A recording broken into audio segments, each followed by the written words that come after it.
Doctor صاحب یہ فرمائیے کہ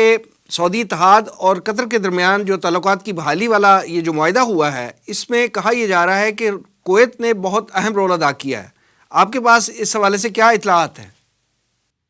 اعوذ باللہ من الشیطان الرجیم، بسم اللہ الرحمن الرحیم، الحمدللہ والصلاة والسلام علی رسول اللہ۔ سب سے پہلے تو اس پروگرام زمانہ گواہ ہے کہ اہل کرم اور مخلصین کا بہت بہت شکریہ جنہوں نے مجھے اس لائق سمجھا کہ خلیجی ممالک کے سیاسی امور اور یہاں کے حالات حاضرہ پر میری رائے لی جائے، اور اب جب یہ رائے طلب کر لی گئی ہے تو میں اسے اپنا فرض سمجھتا ہوں کہ 2 دہائیوں کی میری کویت اور خلیجی ممالک کے اندر سکونت پذیری اور یہاں کے تعلیمی، تدریسی، تربیتی اور معاشرتی سرگرمیوں کی وجہ سے خلیجی عربی معاشرے کے جن حقائق سے میں آشنا ہوا ہوں ان باتوں کو اس چینل کے معزز مشاہدین اور سامعین کے ساتھ شیئر کیا جائے۔ آپ کا یہ سوال تھا کہ قطر اور سعودی عرب کے مابین ہوئے حالیہ مصالحت میں کویت کا کیا کردار رہا ہے۔ تو میں آپ کو بتا دوں وسیم صاحب کہ قطر پہ لگی اس اقتصادی اور دیگر پابندیوں کے سلسلے میں کویت کا موقف شروع سے ہی بالکل واضح رہا ہے۔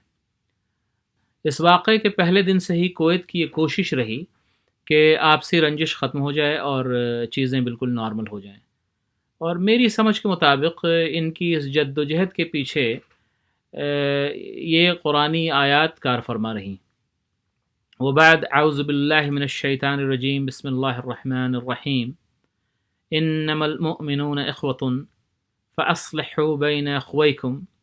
واتقوا اللہ لعلکم ترحمون، کہ مومن تو ہوتے ہی آپس میں بھائی بھائی ہیں، بس 2 بھائیوں کے بیچ صلح کرا دیا کرو اور اللہ سے ڈرتے رہو تاکہ تم پہ رحم کیا جائے۔ فاصلحوا بین اخویکم کہ اس ربانی حکم کی کویت کے سابق امیر جناب شیخ صباح الاحمد الصباح رحمۃ اللہ علیہ نے بڑی شدت سے تعمیل کرنے کی کوشش کی، اور قطر پہ لگی سیاسی اور اقتصادی اور تجارتی اور دیگر پابندیوں کے معاملے میں پہلے دن سے ہی وہ بجانب صلح بہت متحرک ہو گئے، اور اپنی زندگی کی آخری سانس تک ان کی یہ کوشش رہی کہ 2 برادر اسلامی عربی ممالک کے بیچ صلح کلی ہو جائے۔ آپ لوگوں کو یہ بات شاید پہلی بار معلوم ہوگی کہ قطر اور سعودی کی مصالحت کے سلسلے میں سابق امیر جناب شیخ صباح الاحمد الصباح رحمۃ اللہ علیہ رمضان کے مہینے میں حالت سیام میں دورہ کیا کرتے تھے، اور ان کے رحلت فرما جانے کے بعد کویت کے موجودہ امیر جناب شیخ نواف الاحمد الصباح حفظہ اللہ نے بھی بدستور اس مصالحت کی اس کوشش کو جاری رکھا، اور ان کی اس جد و جہد کی سیریسنس کو آپ اس بات سے سمجھ سکتے ہیں کہ کویت کے فارن منسٹر جناب شیخ احمد ناصر الصباح کو بذات خود قطر اور سعودی عرب کا ایک دن میں 4 بار دورہ کرنا پڑا ہے، یعنی 24 گھنٹے کے اندر 4 سفر انہوں نے کیا ہے اس مصالحت کو لے کے، اور الحمدللہ ان حضرات کی اس کوشش کو اللہ تعالیٰ نے قبول کیا، اور یہ معاملہ اپنے منطقی انجام تک یعنی فائنل ڈیٹینٹ تک پہنچ گیا الحمدللہ، اور ہونا بھی یہی تھا کیونکہ یہ کوئی دشمنی اور قتال کا معاملہ تو تھا نہیں، یہ تو تفرقہ کسی نے ڈالا ہوا تھا، ہم اور آپ سب جانتے ہیں کہ یہ تفرقہ کس نے ڈالا تھا،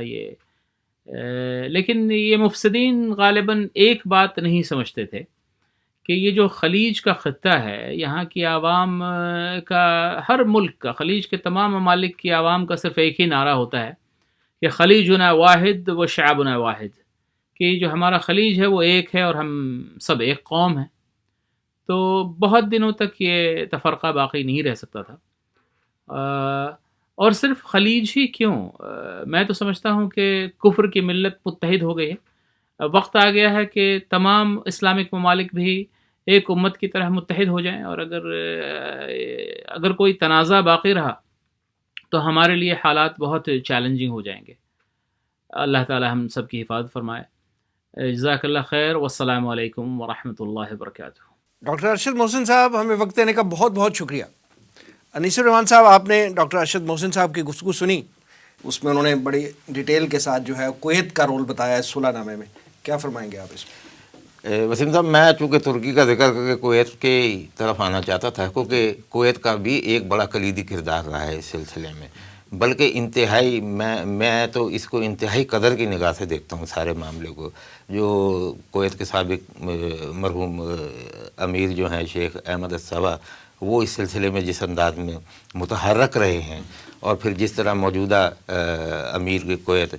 شیخ نواف الصبا جو ہیں، وہ جس انداز میں وہاں ادھر گئے ہیں، اور وہاں انہوں نے بہت سارے معاملات ایسے ہیں جو ابھی میڈیا میں وہ نہیں سامنے لائے گئے، لیکن یہ بھی کہا جا رہا ہے کہ بہت ساری چیزوں کے جو ضامین ہیں وہ کویت کے امیر ہی اس سلسلے میں ان تمام ملکوں کے یہاں درمیان تک بنے ہیں۔ اطلاعات تو یہ ہیں کہ یہ جو صلح نامے کی بریکنگ نیوز ہے، جی جی جی، یہ بھی ایک دن پہلے GCC کے اجلاس سے ایک دن پہلے کویت کے وزیر خارجہ نے دی ہے۔ بالکل ایسا ہی ہے، میں نے عرض کیا نا کہ اس اجلاس کا جو GCC کا اجلاس ہوا ہے، اس کا واحد اور بنیادی ایجنڈا ہی یہی اعلان تھا۔ یہ چونکہ ایک بہت بڑا بریک تھرو ہے خلیج کی صورتحال میں، اور اس سلسلے میں آپ سے یہ عرض کرتا رہوں کہ ماضی میں جس وقت کویت سرتوڑ کوشش کر رہا تھا کہ یہ آپس کا نفاق ان کا ختم ہو جائے، تو بعض عرب میڈیا والے جو ہیں، مثلا میڈیا چینلز وغیرہ میں اور پرنٹنگ میڈیا میں کویت اور اس کے حکام کا مذاق اڑایا گیا اس سلسلے میں۔ ہاں جی، یہاں تک آیا، اور پھر یہ ہے کہ کویت کے وزیر خارجہ نے ایک بڑے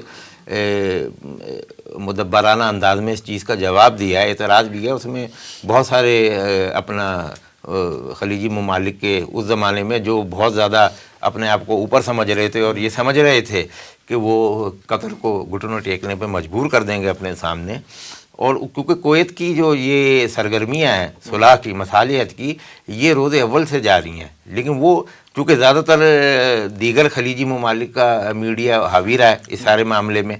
تو ان چیزوں کو سامنے لیکن آہستہ آہستہ جیسے جیسے وقت گزرتا گیا، کویت کی جو سرگرمیاں ہیں وہ سامنے آتی چلی گئیں، اور اس میں کویت کو اس قسم کی کڑوی کسیلی صورتحال کا سامنا